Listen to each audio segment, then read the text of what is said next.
The 80s was an era of BMX bikes, arcade dominance, and Saturday morning cartoons that practically raised us. If you were a kid back then, you probably had your weekend ritual set, cereal in one hand, remote in the other, and a solid block of animated adventures ahead. But while some shows became household names like Transformers, He-Man, Thundercats, and others slipped away through the cracks of time, and that's a damn shame. Hey everyone, I'm Steve, and welcome back to GenX Countdown, where we relive the best and sometimes the weirdest parts of growing up Gen X.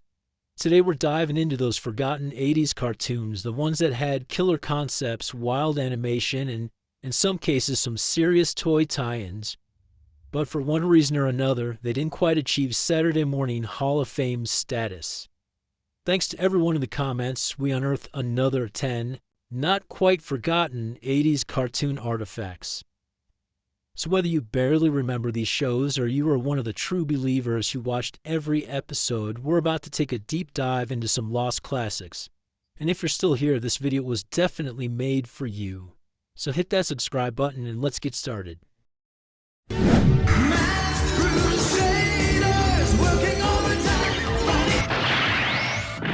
Take the gadget-packed vehicles of Transformers and mix them with G.I. Joe level action and throw in a secret task force fighting the terrorist organization, and man, you get 1985's M.A.S.K. M.A.S.K is Mobile Armored Strike Command, because spelling was definitely optional in the 1980s. The show followed Matt Tracker and his team as they battled Venom, which is vicious evil network of mayhem. Again, 80s logic at its finest. And what's the hook? I guess the hook is every agent had a helmet with a special power, and their vehicles transformed it into something extra. A sports car that turns into a jet, or a motorcycle that becomes a hovercraft. It's pure gold for any kid with an imagination. M.A.S.K was basically designed to sell toys, and boy did it succeed. The action figures and transforming vehicles were must-haves, but despite its potential, the show only lasted 2 seasons. It had a brief comic run and a faint toy line revival in the 1990s, but it never reached the legendary status of Transformers or even G.I. Joe. But while M.A.S.K gave us tech-filled action, another cartoon took us into a world of swords, magic, and a desperate quest to get home. The Dungeons and Dragons ride! Imagine being a regular kid in an amusement park and hopping onto a harmless ride, only to be transported into a deadly medieval world. In 1983, that's how 6 kids found themselves trapped in the Dungeons and Dragons realm, guided by the cryptic dungeon master and hunted by the evil sorcerer Venger.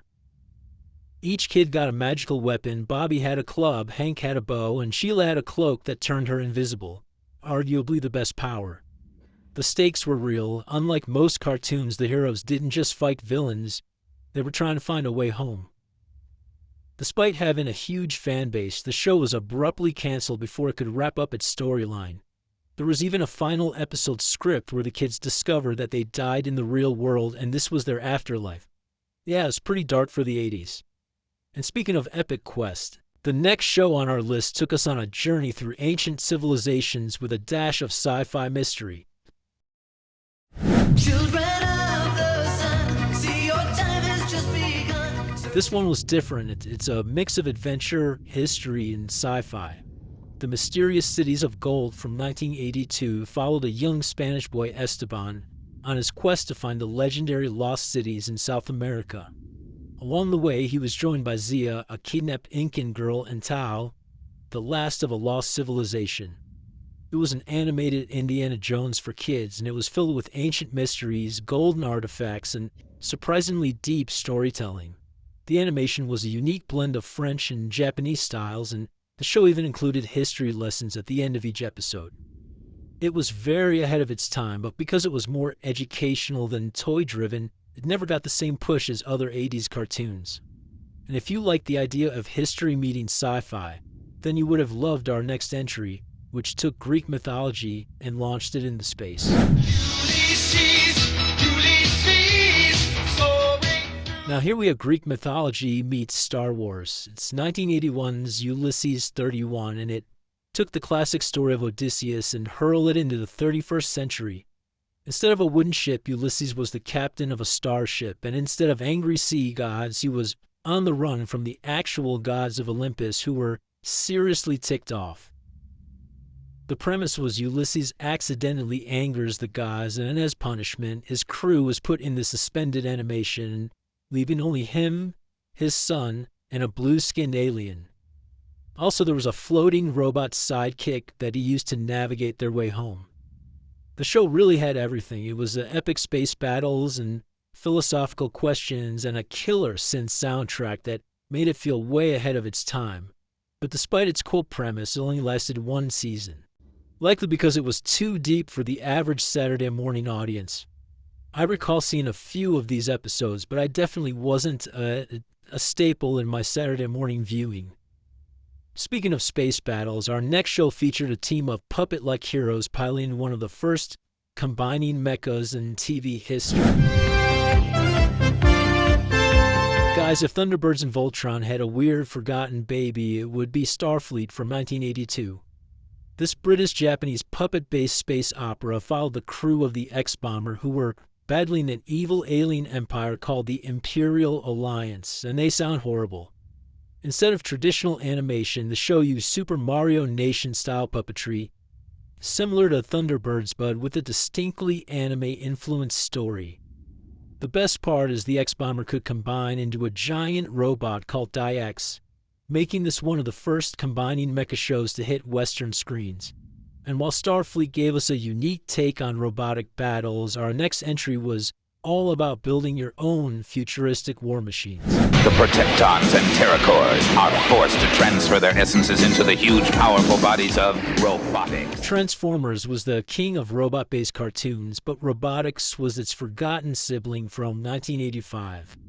It was based on a line of motorized building toys. Robotix was a short-lived animated series where humans and alien factions controlled giant mechanical war machines on a distant planet.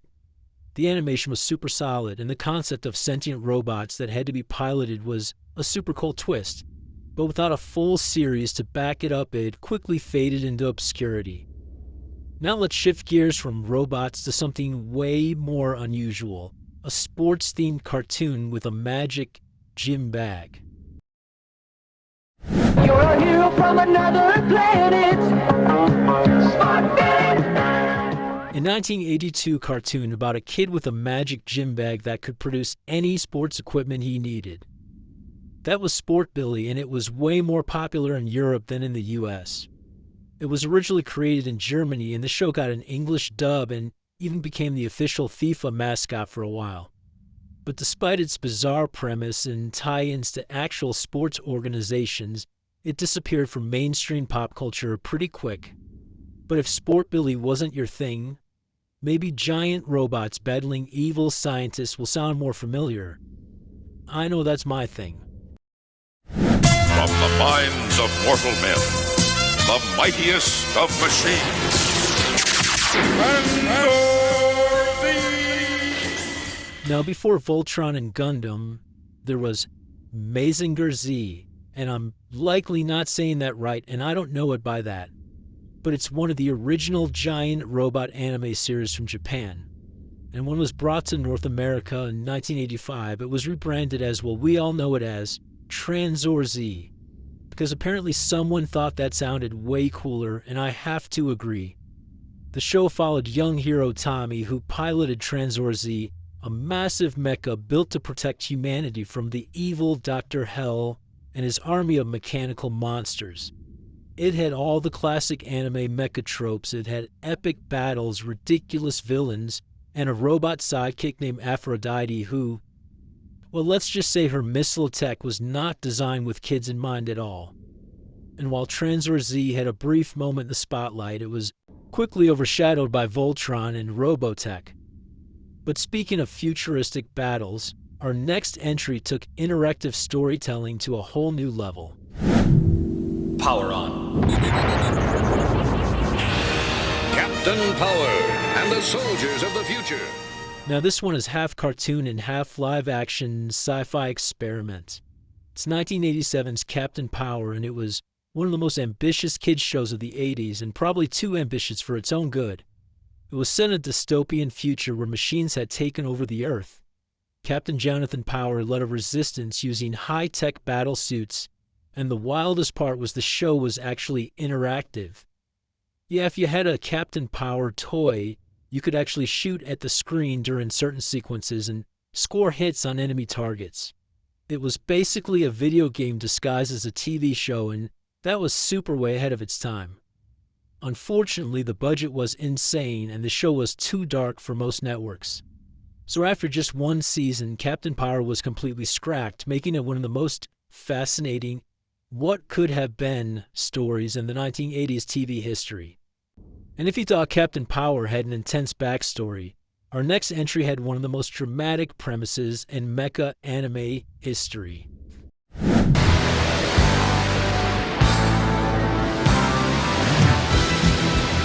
God Mars was a 1981 mecha anime that had a ridiculously dramatic premise.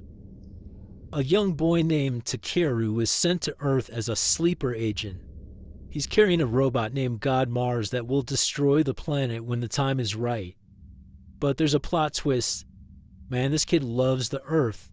He refuses to carry out his mission, so he fights back against his own people with the same robot that was supposed to destroy everything. That is deep. Unlike Voltron or Transformers, God Mars focused heavily on philosophical themes like destiny, free will, and what it means to be human. It was a huge hit in Japan, but its North American exposure was minimal, making it one of the more obscure giant robot shows of the 80s. And looking back at some of the best forgotten cartoons of the 80s, and they just got lost in the shuffle of time. Whether they were ahead of their time, overshadowed by bigger franchises, or just victims of bad timing, each of these shows had something special. Now it's your turn. Which of these do you guys remember, and what other forgotten 80s cartoons deserve a comeback? Let's get nostalgic up in those comments. And if you love this trip down memory lane, make sure to subscribe, because we got plenty more 80s and 90s throwbacks coming your way. And I'll see you next time, and as always, stay cool, guys.